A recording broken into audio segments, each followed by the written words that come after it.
we were trying to do the 11th East Reconstruction during our April meeting. We had too much going on. We appreciate that Lynn Jacobs, his team from SLC City Transportation, was able to come back here in May and give us a full rundown of what's going to happen to this really important street that really connects a lot of neighborhoods, specifically 9th and 9th and Sugar House. So we're appreciative that Lynn is able to come back. Then we've got a little X right here you can stand on. I promise no anvils. Stand on the X, no pianos. Stand there, no pianos. I'll get the presentation ready to go when you're ready. Okay, and I'm good. Looks great. Go ahead and bring up that presentation, and appreciate everyone's time tonight and willingness to hear about this and interest in the project. We're excited about it. I've been at the city for about 2.5 years. I think this may be my first in-person community council meeting. So bear with me, I'm a little rusty, but we'll do our best. Should I go ahead and get that loaded up? Yeah, go ahead and get that started. Start on that first page. So this is our 11th East project. And you know, honestly, this project is huge. We actually start all the way at I-80 on Highland Drive and go all the way to the roundabout where the whale is, the infamous whale. And so it's the entire stretch of Highland Drive on 11th East. We decided that was too much to do with one project. So we actually broke it into 2 pieces. And we have one entire team working on one of those pieces. And then we're working on the other piece. And that's what we're here to talk to you about tonight, is that northern section of that project. So the area we're talking about tonight is essentially from Logan Avenue, which is just north of 1700, all the way up to the roundabout. So your neighborhood is what we're here about tonight. Are you sharing that? I can. I'm sorry. I just put you on there because you were talking. So you're good. So there we are. Nobody wants to see me. So you're go good. To the first slide. Yeah, go ahead to the next slide. So just a couple of things about this project, why we're doing it. The primary reason, this is part of our Funding Our Future bond. And the reason we have that bond is to replace aging pavement in the city. We have a lot of pavement in the city that's in really bad shape. And this street definitely qualifies as being in bad shape, as many of you can attest to. And so really the primary reason we're out here is that the pavement's shot and we need to replace it. And so we'll be doing a partial depth reconstruction where we take off the top layer of the roadway and completely rebuild it. As part of that, we'll also be looking at your curb and gutter, and anywhere that's broken or heaved or not draining properly, we'll be reconstructing all that as well with this project. So secondary objective, whenever we make a major investment in a roadway like this, it gives us an opportunity to take a time out and say, how is the road being used? What do all of our master plans say? What does the community say? What can we do to make this roadway function better for everyone who's trying to use it? And so we have to, look at a roadway like this and try to balance all the competing interests and see what we can come up with to make it work better. So where we're at right now, our concept design is basically complete. We know what our concept is, what we're going to try to build. We have a lot of details yet to work through. We got to work through individual drainage issues. We got to work through individual problems with corners. There's a lot of little details that we got to work through to get our design complete. So we'll be working through that design through the rest of the summer and into the fall, with the anticipation that we'll have that design complete at the end of towards the end of the year. We'll bid it for a contractor around November, and then we'll hire a contractor, and sometime early next year they'll start construction. So that is kind of the timeline. One thing I want to mention tonight as I go through our concept and tell everyone what we've come up with, all of this is subject to change. Nothing, I like to say nothing is final until it's in concrete in the roadway. And even then, sometimes we have to come back and make changes. We don't want to do that, but everything is subject to change. We have been really beat up lately over where project budgets come in at. And as we put projects out to bid, inflation is hitting us probably harder than anyone, right? The concrete, asphalt, the cost of all these things is just through the roof. And so as we look at this project, we have to evaluate whether or not we can afford to do all the things we want to do. And you may see changes between now and when we actually get it built. So just be aware of that. And then obviously, if we hear from you as a community about a specific issue that we didn't consider during our concept development, we'll certainly take that in account. And if we need to make adjustments or changes, that's something we can still do. Nothing is final until it's in the ground. So with that, let's go to the next slide. And I think at this point, this is our existing roadway. So between 9th and 13th, we got really wide parking, really wide travel lanes, and no bike lanes. Between 13th and 17th, it's a different story. It's really tight parking, really tight bike lanes and really tight travel lanes. So everything is just compressed. And it's the same width. The roadway is the same width in both areas. It's just the way it's been striped. So that's what's out there today. And if you want to go to the next slide, we get 6,000 to 9,000 vehicles per day, which is not crazy high. It's probably about the volume you'd expect to see on a road like this. We review all of our master plans. We looked at our bike ped master plan and identified that in this area it calls for buffered or protected bike lanes. And also we have 2 important neighborhood byway crossings at Kensington and Yale. And then finally, our McClellan Trail comes through here. And right now it kind of disappears and it's not great. And so we're looking at what can we do to fix that. And that's going to be part of our concept presentation tonight. So next slide. We've done a total of 2 surveys on this project already. Hopefully you all had an opportunity to participate in these. We rolled out an initial survey just asking people what they like about the road, what they don't like about the road, what can we address. And then we came up with an initial idea. We floated that past the community. We got a total of about 362 survey responses in this latest one. About 150 of those actually had very specific comments about things on this roadway. So about half the people that responded to our survey were very engaged, which is really great. And for us, that's actually a pretty good outcome. That's a pretty good response for a survey. We put out surveys all the time. This is a really good response. And it's the whole wide range. I think of those 150, about 50 people supported the recommended buffered bike lanes. 30% were looking for more traffic calming and ped improvements, and then 40% were looking to keep 40 of the people were looking to keep the parking. So kind of a wide range, right? And this is a challenge when we start talking about surveys and public engagement, because we'll get a lot of different perspectives. It's really valuable for us to hear all those perspectives because it informs the way we design this and think about how we're going to do it. Obviously, we can't please everybody. We can't give everybody everything that they want. But we've taken the input that we heard and we've tried to come up with a design that addresses the bulk of what we heard.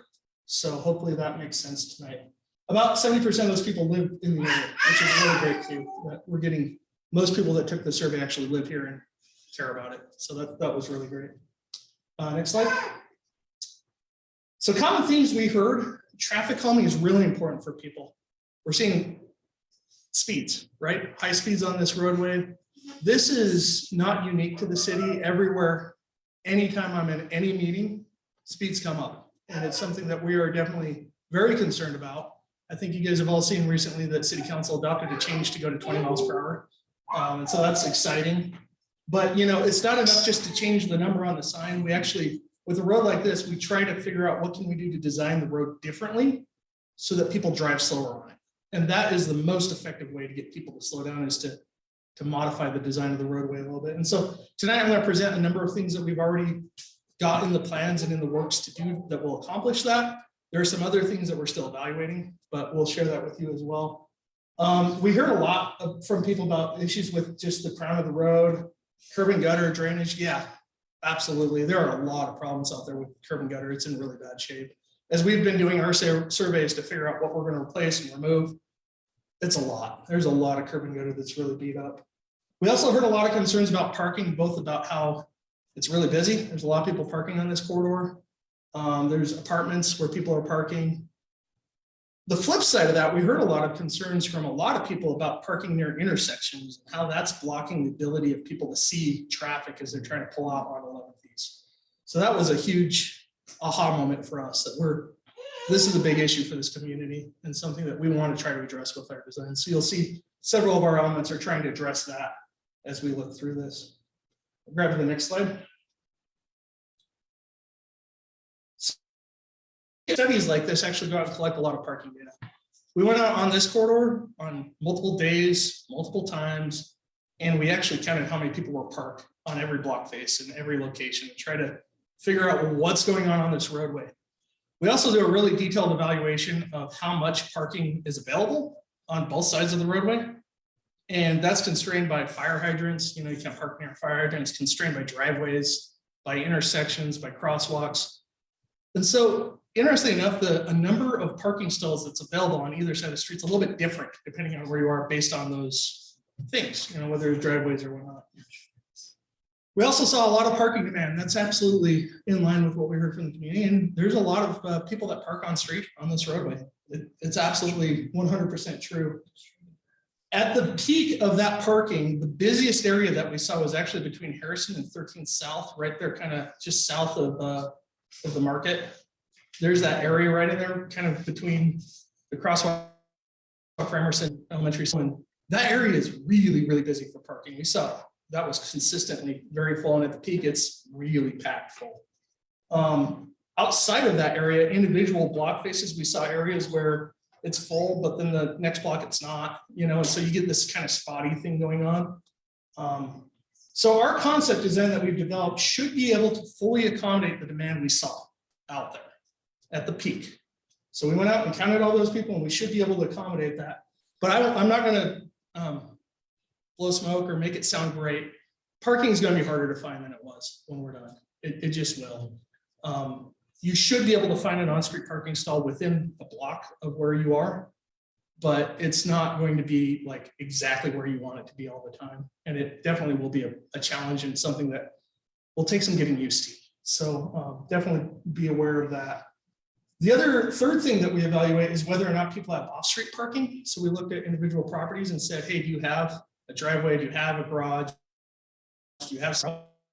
For the most part in this neighborhood, people do. A lot of times it's back alley, and I know that sometimes that gets full of snow and it's hard to use, but there was a property that didn't, and so we try to accommodate that in our design as well. So with that, Jason, could you grab your next slide? So let's start with our concept.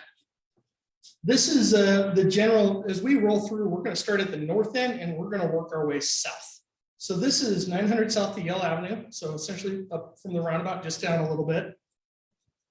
In this area, as we evaluated that parking demand and supply, we decided that the east side would be the best place to keep parking in this area because it has more stalls available. If we kept it on the west side, we'd actually have fewer stalls when we're done. So we're trying to optimize. We're trying to maximize what we have left over when we're done. We're also proposing a new marked crosswalk at Michigan Avenue. There's not one there today. As we look at this and we say, okay, well, we need to preserve parking on one side and we'll need to remove it from the other side. Let's put a marked crosswalk in people who are in that area that they can actually go to crosswalk and get across the street. Now, in our experiences, we've done this on a lot of other roads like 5th East. We've done this on Highland Drive, further south from you guys. People will still just park and they'll walk across the street wherever they are, and there's not a lot we can do to stop that. But we wanted to try to at least provide an additional marked crosswalk in this area. There's not one, and it's kind of a big space in here without one. So that's what we've proposed. So as I mentioned, parking will be removed from one side of the street, will be retained on the other side. That's to accommodate our bike lanes and buffers and travel lanes as called for in our bike ped master plan. So next slide, Jesse. Before you change, Yeah. Is there any connection to the 9th South Trail by bike? Yeah, so as we get right up to that intersection, we're going to want these bike lanes to seamlessly tie in. We're still working on that little detail right at that intersection. That's a really great question. We want to make it so that people that are on the trail can get right on these bike lanes. People on the bike lanes can get right on the trail, and that you won't have to do some weird wonky thing. That's a little detail that we're still working through, but definitely something we're aware of and want to accomplish. That's right at the whale, right? Right at the well. Okay. Yep, right at the well. Roll to the next slide down. We're going to get specific at Yale Avenue. So our Yale Avenue intersection is really unique. This will be a neighborhood byway someday. It's not quite yet, but we've identified it as a neighborhood byway. Now, people say, what does that mean? Because a lot of people don't know. A neighborhood byway is a street that we've identified in the city as being kind of a calmer, quieter street where it's comfortable to walk and bike and travel east-west for the most part. Most of them are east-west in the city.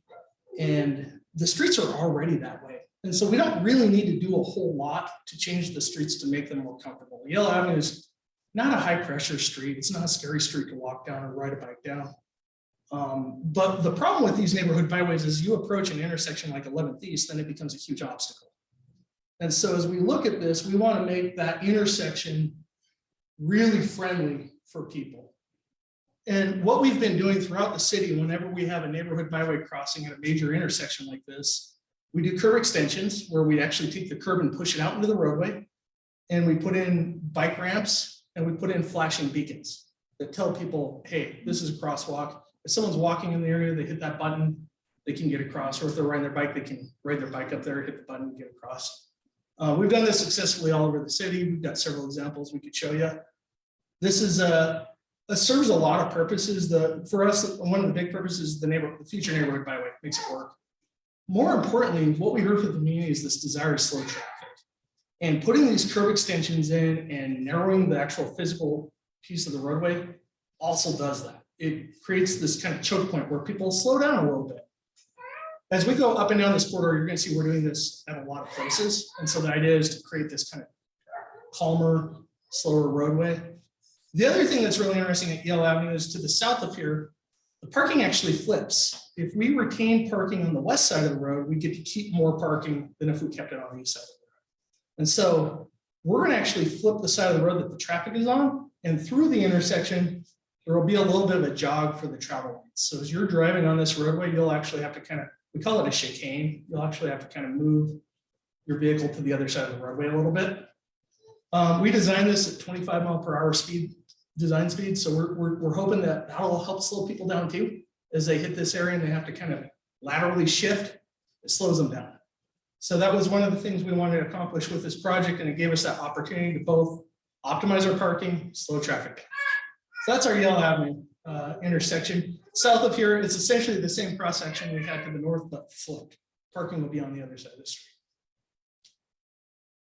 Next slide is at Princeton Avenue intersection. So this is another one of those locations where we say, hey, there's a pretty important crosswalk here. Let's put in a curb extension. Now you'll notice we've only been able to do it on one side of the street, and that's because the bike lane is right up against the curb and gutter on the other side of the street. So Princeton is just south of Red Butte Creek Crossing. That helps you kind of orient yourself. And so that's our current plan here at Princeton, is to kind of put that in, put the crosswalk back in, and just make it another one of those points that kind of slows people down a little bit. Next slide down. So at McClellan Trail, this is one we've really gone back and forth a lot of different ideas on. The best idea that we've been able to come up with is the idea that we would create a crossing at the McClellan Trail for people who are northbound on 11th East to be able to get across the street right there and get onto the McClellan Trail. So this is just north of Bertoli's and the market, right? So there'll be a little bit of a curb extension on the one side of the street. People on a bike in that bike lane northbound will be able to just pull off into there, hit a button, cross the street. There'll be the flashing beacons like what we've seen elsewhere, and that'll get you right on the McClellan Trail. If you're headed the other way coming from the McClellan Trail, you'll be able to pull right out into the bike lane and head south. If you're a pedestrian on the McClellan Trail, you just use the sidewalks from here to the south, and it works out pretty well. So we've been trying to think of both people who are walking, biking, families who are riding bikes, and try to accommodate everybody that's using the trail to the best of our ability. Then next slide, to the south of here, between 13th South and Harrison, if you remember, this is the area where we saw a really heavy parking demand. We also want to, and we'll see in a minute when we get to Harrison, we also want to create that bulb out or that curb extension filling on both sides of the street. And to do that, we really needed to retain parking on both sides of the street so that we could get that full effect at Harrison. And so this is an area where the bike lanes will be a bit tight, parking will be tight, everything will be really tight. This is for about a block, not quite a block. It's just that little piece between 13th and Harrison. And it's really to accommodate that McClellan Trail crossing and also our heavy parking demand. Do you have a plan view of the intersection at 13th South? I didn't bring one tonight. It stays a lot like what it is. So no curb extensions, no. There's not a lot of room for it. We've been evaluating that for a while. That's something we could still consider talking about, but yeah, we've looked at the intersection and said, there's not a lot of opportunity here to do much, and it's already signalized. A lot of the traffic calming features don't work that well at a signal, they defeat each other, right? And so we've decided at this point in time to just leave 13th South intersection more or less like it is. We'll be replacing broken pieces of sidewalk. We'll be replacing the ramps to make them ADA compliant. We'll be doing stuff like that. So there will be some work there, but it won't be transformative, if that makes sense. Next slide down at Harrison Avenue. Now, for me, this intersection is one of the more important intersections on the corridor because we have two things going on. We've got the school crossing, which we know a couple kids got hit in that crosswalk It was last December. last December. Now, thank goodness they're okay, right? And I keep moving further over. You do, I'm tracking you, but yeah, if you could stay a little closer over there. You bet. Got some drift. We also know Harrison is where the McClellan Trail turns to go the other direction. And so this is a really important intersection. And what we have decided is we've looked at this intersection. We have the opportunity to make the entire intersection a raised intersection, where the surface of that intersection will be 6 inches taller than what you would expect. It'll be at the same elevation as the sidewalk. So as drivers and cars are approaching this intersection, they'll come up and over, right?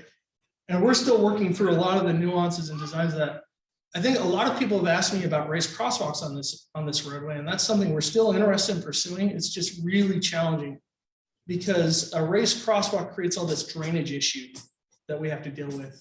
And, you know, as you're coming, we don't want to build them. I don't know if you guys have seen the raised crosswalk on 2700 South. We have several of them there. They're designed in a way that the pedestrian has to come down to the roadway and then they come back up into the roadway. And honestly, you only get about 1 to 2 inches of raise out of it. And it doesn't really work that well for slowing traffic. And so another design is to try to keep that crosswalk high and then build little ditches on the gutter line that keep water flowing. The city doesn't have a good way to maintain those right now. And so the maintenance issue is really what's killing us and stopping us from doing that. I think you did the little, yeah, money's part of it for sure. But more than anything on those, it's maintenance. It's worried about getting leaves stuck in the gutters and getting the whole thing to drain. At this raised intersection, actually, with our raised intersection fairly well. We still have some details to work out.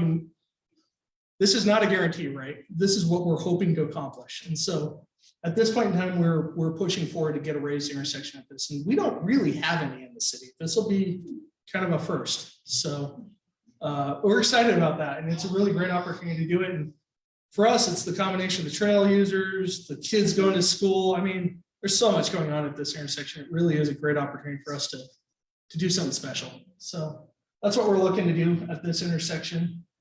As we go further south, between Harrison and Logan, parking will be retained again on the west side of the roadway, just like it is to the north. You'll see us flip that a couple times as we go back and forth, but between Harrison and Logan, that's the plan.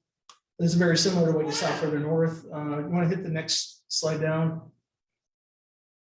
At Kensington, we have another neighborhood byway. So this is an opportunity for us to do the curb extensions again and the flashing. Again, on this one, you'll notice that we're only doing the curb extension on one side of the road and not the other. That's because that bike lane runs right on the curb line and we can't do the curb extensions in that area. So that's what we've come up with at Kensington. Next slide down. Just one quick question. Yeah. Kensington eventually is going to get a byway, right? And that one will happen sooner rather than later. Okay. Yeah, the entire Kensington byway is actually getting ready to go into design. So Okay. that's really exciting. So you're preparing for that as you do this reconstruction. We want to build this now rather than build the intersection the way it is and have the Kensington byway come back in and tear it all up and redo it. So Okay. it's kind of a do it once while we're here attitude. Next slide down.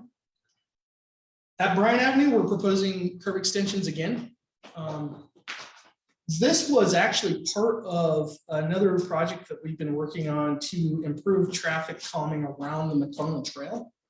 And we said, well, wait a minute, we're not going to build this with the McClellan Trail project because it doesn't make sense to do that. We're going to take it and put it into our project. So you'll see that get built as part of our project. One more slide down, I think. This is at Logan, again, another curb extension. So as you notice, a lot of our major crosswalks, all of them will have curb extensions. A lot of them will have the flashing beacons, raised intersection, and then parking one side to get us our buffer bike lanes, and that flips back and forth. So that's really the gist of what we're talking about doing with this roadway. If you want to, I think only have 1 or 2 slides left. We showed this the last time we were here, I think in January, if I remember right. We have not made a lot of progress with looking at the bus stops. This is something we'll be working on between now and final design. We've proposed some alterations to the locations. It's identical to what we showed back in January. We haven't moved forward on this. It's still the plan, but we still have a lot of work to do. You may see these individual locations shift around as we run into drainage issues or design issues or problems with any one location.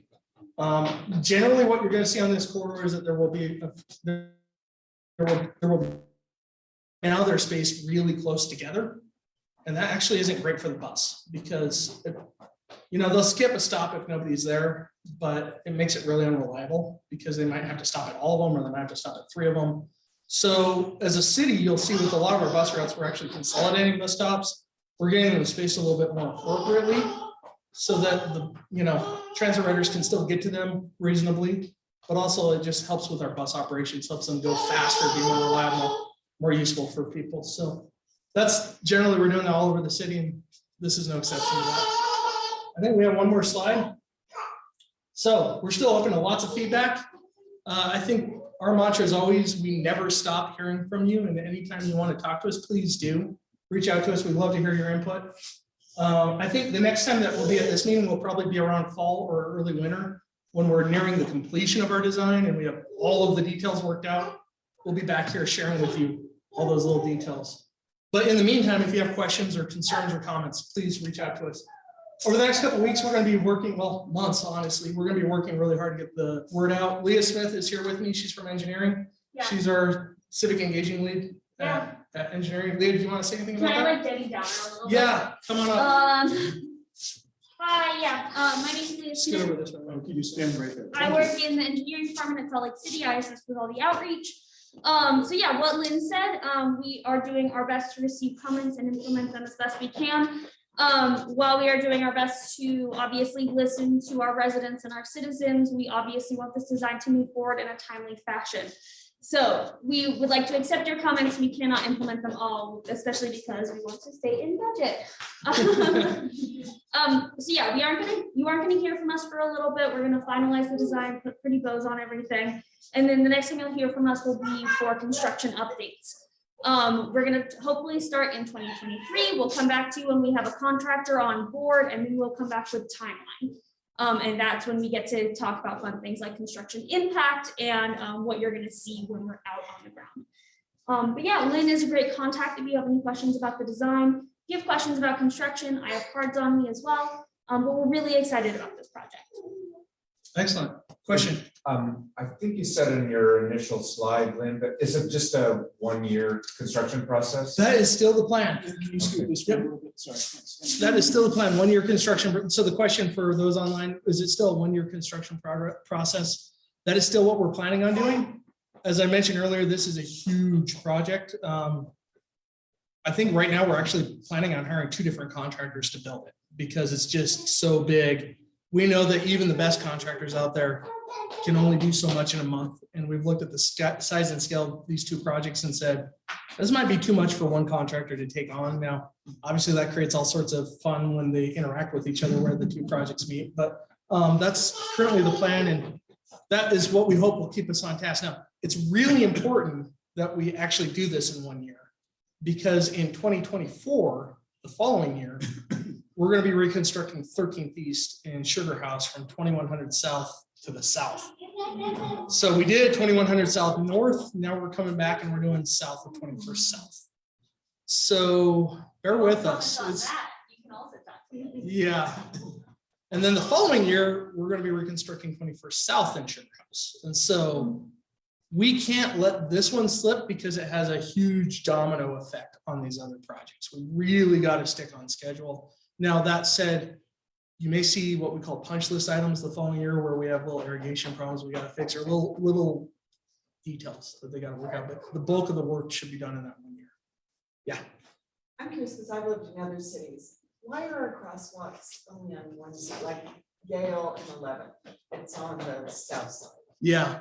And I don't understand, why can't we paint stripes on the north side? We debate this. You would not even imagine the debates that we have about whether we should stripe both sides or not.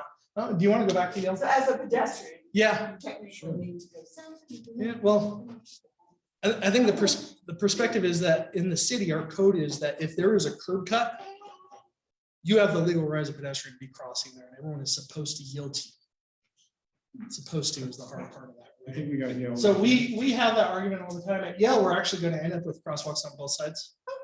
So we're trying to do that wherever we can. There's a a lot of debate about, maintenance of the paint in there, which doesn't seem like much, but when you look at the city as a whole, it actually adds up quite a bit. There's also a debate about, if we put too many crosswalks in, they become less effective because drivers start to ignore them because they're just everywhere and they say, well, I'm just going to blow through here. This is part of the debate. Now, we're all over the map with that, but we tend to try to be uniform as a city, and that's been our MO lately. So, but with Yale, with these neighborhood byway crossings, absolutely, both crosswalks will be marked and they'll both have flashing beacons. So big upgrade. Okay, other questions? Yes, ma'am. Is it set in cement that you're not going to have any parking on the west side of the street from 9th south of 13th? Because a lot of the houses on the west side are rentals and they have, I have a rental across the street and they have like 7 cars sometimes. And Yeah. so what that's going to do is drive up and, people are going to be storing their cars up in Gilmore Park, and on the side streets. And I really think that you should keep the parking on both sides.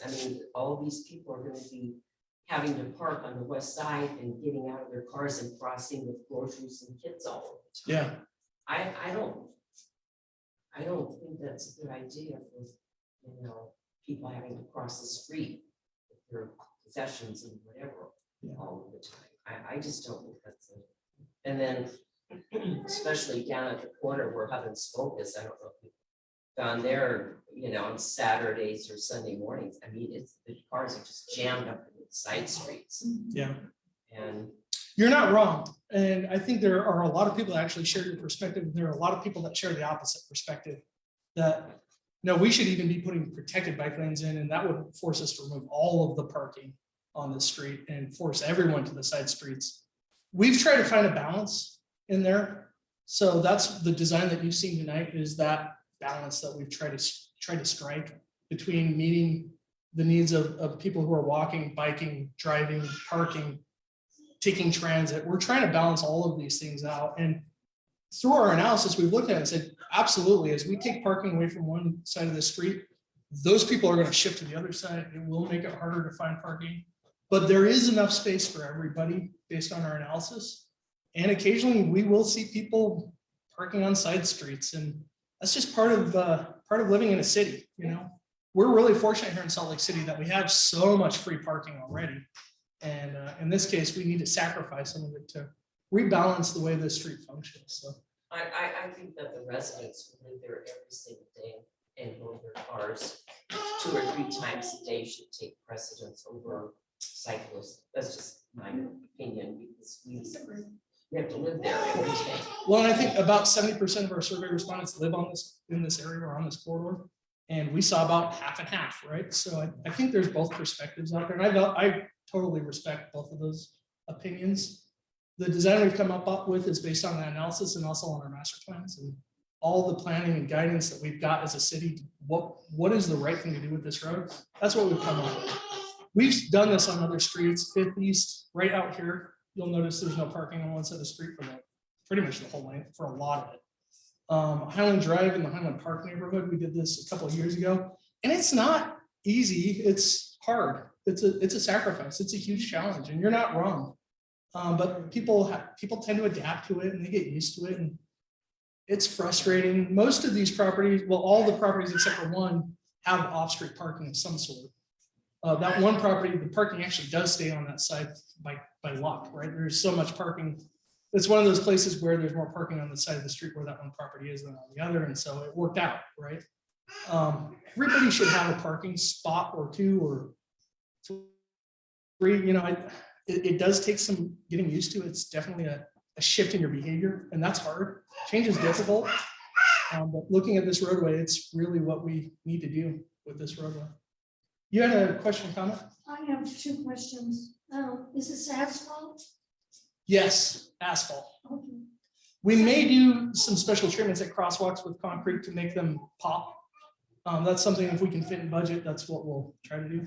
But My other question is there money in the budget for landscaping? there is not, Good. because the park strip is generally the property I know owner's that's- responsibility. When we, there will be a little bit, let me caveat that. There's a lot of bad curb and gutter on this roadway.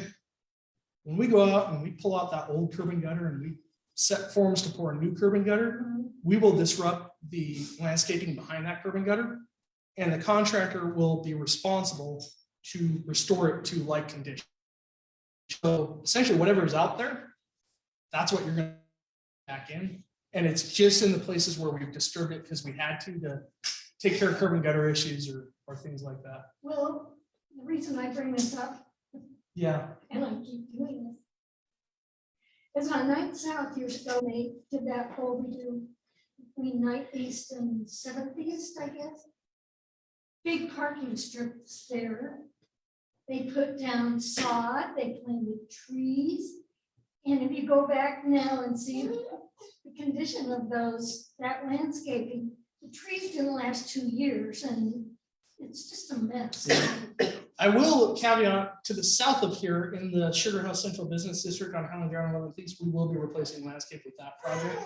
Because we are responsible for that. It's part of our Central Business District maintenance Will you responsibilities. take care of it? Yeah, and actually, this is really an interesting story because we met with a lot of the business owners down there. Now, just like you, they don't all agree, right? Yeah. We never get everybody to agree to everything.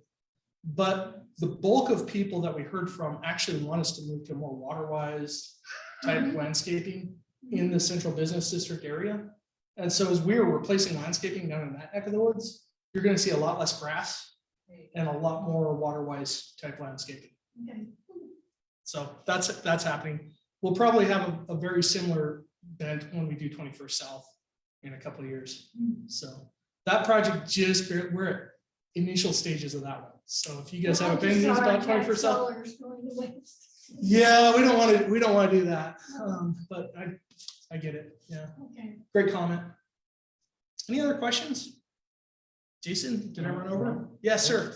Yeah, I take 1100 East to bike up to the Sugar House Park Road Trail all the way to my sister's house. This cabin in Canyon River neighborhood.